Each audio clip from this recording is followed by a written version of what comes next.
Ακούστηκε πάρα πολύ, έγινε πολλής λόγος τότε, πολλής ντόρος τότε για την αρχή της αυτοδιάθεσης των λαών, ας πούμε, και τέτοια πράγματα.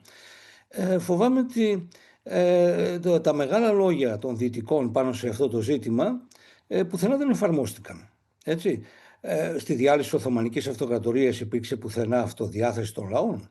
Το μεγάλο τμήμα έγινε απικίες της Αγγλίας και της Γαλλίας και το υπόλοιπο τμήμα ποιος το θέλει να το πάρει.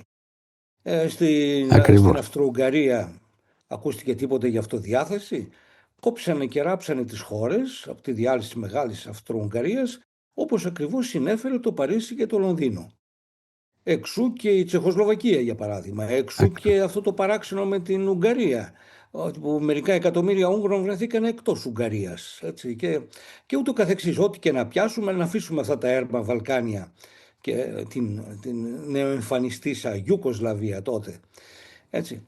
Ναι. Λοιπόν, μόνο η Σοβιετική Ένωση έδωσε απάντηση σε αυτό το ζήτημα.